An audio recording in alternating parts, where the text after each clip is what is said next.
முக்கிய செய்தியாக பார்த்து வருகிறோம். கல்யாண வெங்கட்ரமண சுவாமி கோயில் வைணவ கோவில் குடமுழுக்கில் சமஸ்கிருதத்துக்கு இணையாக தமிழ் பாசுரங்களை ஓத வேண்டும் என உயர்நீதிமன்ற கிளை நீதிபதி உத்தரவிட்டுள்ளார். குடமுழுக்கில் தமிழ் பாசுரங்கள் ஓத வேண்டும். கல்யாண வெங்கட்ரமண சுவாமி கோவில் வைணவ கோவில் குடமுழுக்கில் சமஸ்கிருத இனத்துக்கு இணையாக தமிழ் பாசுரங்கள் ஓத வேண்டும் என உயர்நீதிமன்ற கிளை நீதிபதி உத்தரவிட்டுள்ளார். இது தொடர்பாக நம்முடன் சிறப்பு செய்தியாளர் கிருபா இணைந்திருக்கிறார். வணக்கம் கிருபா, கூடுதல் விவரங்களை வழங்கலாம்.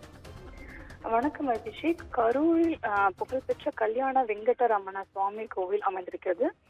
இந்த கோயிலின் குடமுழுக்கானது வரும் 28ஆம் தேதி நடைபெற இருக்கிறது. இதை ஒட்டி உயர்நீதிமன்ற மதுரை கிளையில் மனு ஒன்று தாக்கல் செய்யப்பட்டுள்ளது.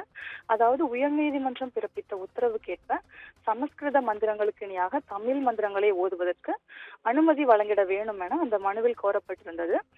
இந்த மனு நீதிபதி கிருஷ்ணன் ராமசாமி முன்பு விசாரணைக்கு வந்திருக்கிறது. அப்போது மனதாளர் தரப்பில் பேசும்போது ஓதுவார்கள் யாகசாலைக்கு வெளியே பாசுரம் பாடுவதாகவும் இது ஒரு வகை தீண்டாமை எனவும் குற்றம் சாட்டப்பட்டது. அதனால் ஏற்கனவே உயர்நீதிமன்ற அமர்வு பிறப்பித்த உத்தரவின் அடிப்படையில் குடமுழுக்கு நடைபெற வேண்டும் என வாதிடப்பட்டது.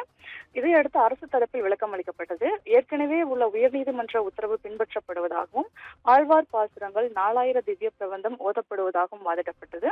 இதனைத் தொடர்ந்து நீதிபதி உத்தரவை பிறப்பித்திருக்கிறார். ஏற்கனவே கரூர் பசுபதீஸ்வரர் கோயிலில் தமிழில் குடமுழுக்கு நடத்த பிறப்பிக்கப்பட்ட கிருபாகரன், புகழேந்தி ஆகிய நீதியரசர் உத்தரவுக்கேற்ப கரூர் தாம்தோன்றிமலை வெங்கடரமண சுவாமி கோயில் குடமுழுக்கில் சமஸ்கிருதத்துக்கு இணையாக தமிழை பயன்படுத்த வேண்டும் என நீதிபதி உத்தரவை பிறப்பித்திருக்கிறார்.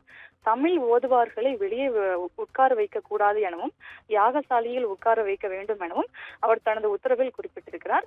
மேலும் இந்த உத்தரவு பின்பற்றப்படுகிறதா என்று கும்பாபிஷேகம் முடிந்த பிறகு நீதிமன்றத்திற்கு அறிக்கை சமர்ப்பிக்க வேண்டும் எனவும் நீதிபதி உத்தரவிட்டிருக்கிறார். அபிஷேக்,